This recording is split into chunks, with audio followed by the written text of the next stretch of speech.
भुजंगविणी म्हणजे कसं कमरेपर्यंत येणारी अशा प्रकारची भुजंगविणी होती. ते म्हणजे येऊन तर बघ, ते म्हणजे आजच येतो संध्याकाळी घरी. लगेच मात्र महाराज मालकाला फोन लावला, मालक मालक या बरं लवकर तुम्ही घरी. ते म्हणजे कसं काय आज कसं काय घरी यायचं. ते म्हणजे नाही आज आपल्या घरी कृष्ण येणार आहे. अगं त्या कृष्णाला तू काय म्हणलीस का, ते मोठ्याचं पोरग आहे, काय म्हणत जाऊ नको विनाकारण. तर ते म्हणले आता मी म्हणून गेले म्हणे, आता फक्त याच तर घरी तुम्ही घरी. लगेच मात्र महाराज त्यानं गाई बांधून टाकल्या आणि तो आल्यानंतर मात्र आता बऱ्याच दिवसानंतर मालकाचं मालकिनीचं जेवण एका पंक्तीत नव्हतं ना. मग आता किती आग्रह होऊ लागला. ती म्हणले घ्या तुम्ही चतकोर, ते म्हणते तू घे चतकोर.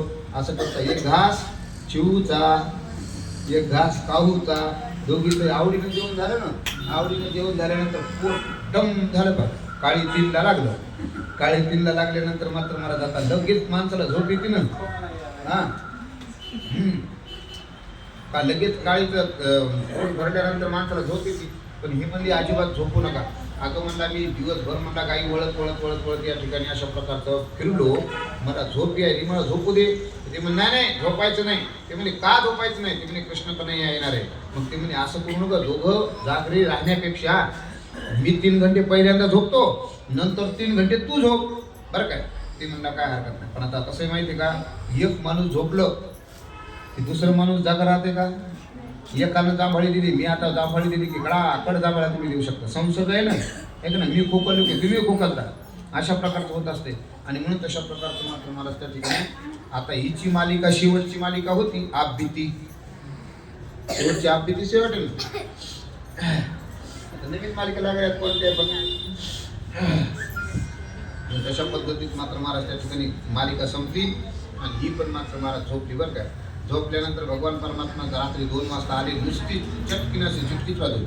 चुटकी वाजवल्यानंतर गोपाळ होता इकडं तोंड करून झोपलेला गवळी, आणि जी गवळी होती इकडं तोंड करून.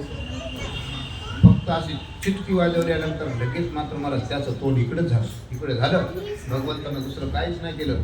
त्या चंद्रकाकूची वेणी आणि याची दाढीची वेणीची गाठ मारली. भगवान परमात्मा निघून गेले. म्हणजे हिच्या घरात आहेच काय, म्हणजे हिच्या घरी काहीच नाही, म्हणजे काय नाही नुसतं तेवढंच करायचं. म्हणजे फक्त आपल्याला काय करायचं, हिला धडा शिकवायचा आहे म्हणून अशा प्रकारचे गेले.